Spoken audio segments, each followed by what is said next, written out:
to When Gamers Teach. I'm Jay. And I'm Em. In the last video, we talked about why we use games to teach kids.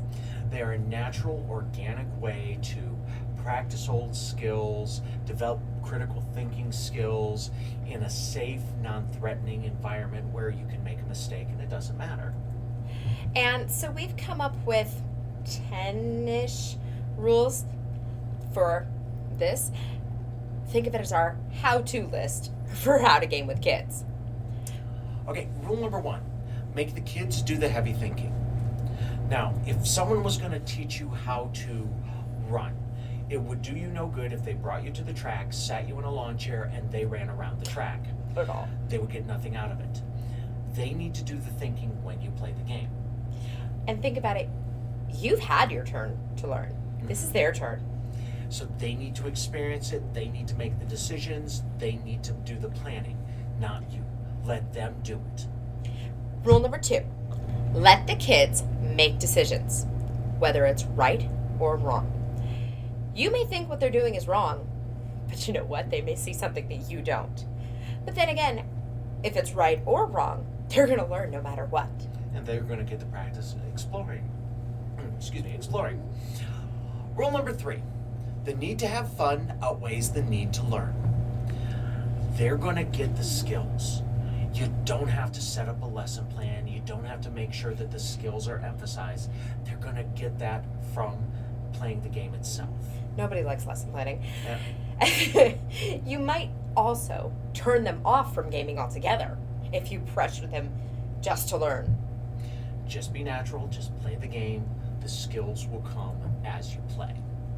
Rule number 4, parents are facilitators, not dictators of the game. Remember, you're their guide.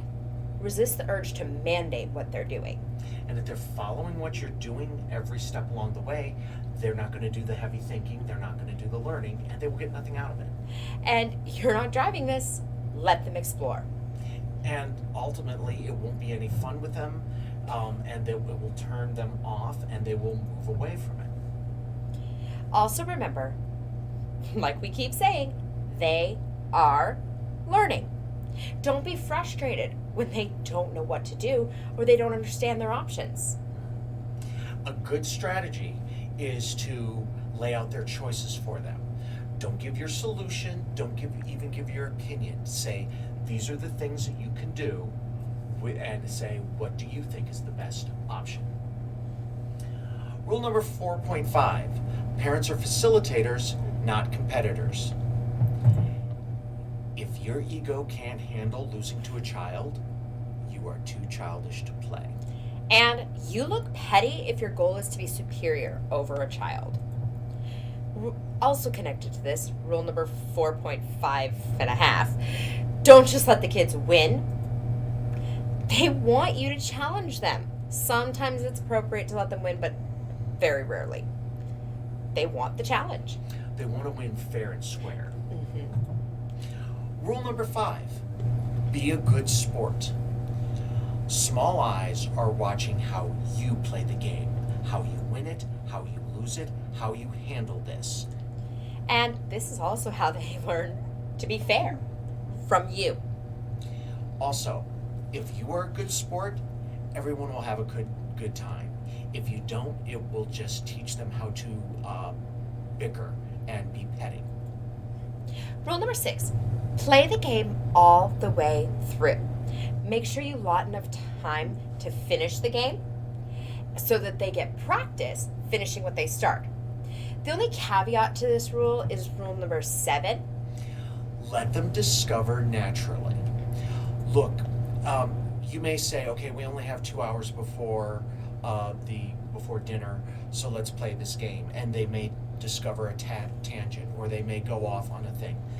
That's where the learning takes place. So if they go off on a tangent and they spend time exploring, that's fine. Let them. Okay? And you can play the game later or start over entirely. More practice is always good. Yeah. Rule number 8, ask reinforcing questions. Ask things like, how do you know? Consistently through the game. Not so often.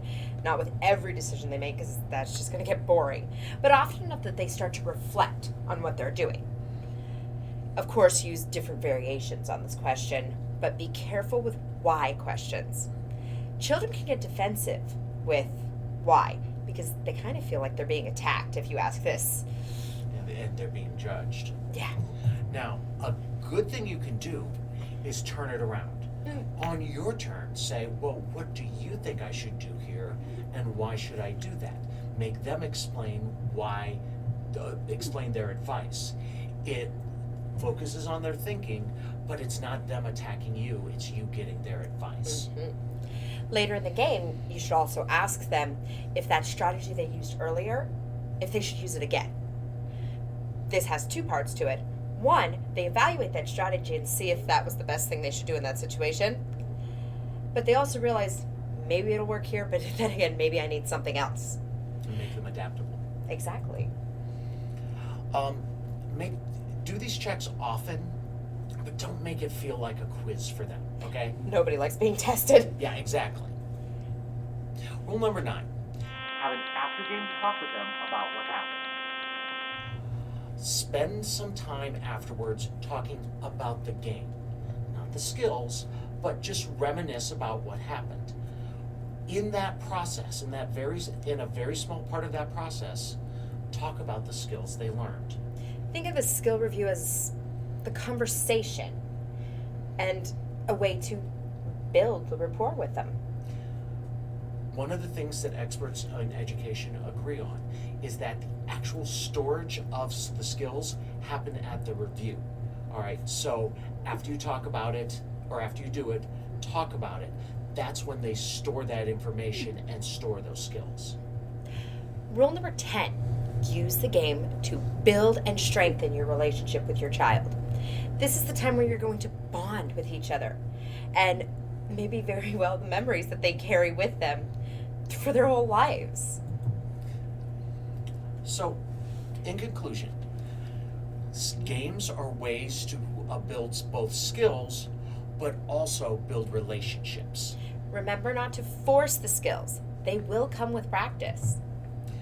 Make sure you practice these rules, and just so that you can make the most of your time with your kids and the game. The most important part, however, will be the memories made, not the lessons forced. Again, this is When Gamers Teach. I'm Em. And I'm Jay, and happy gaming.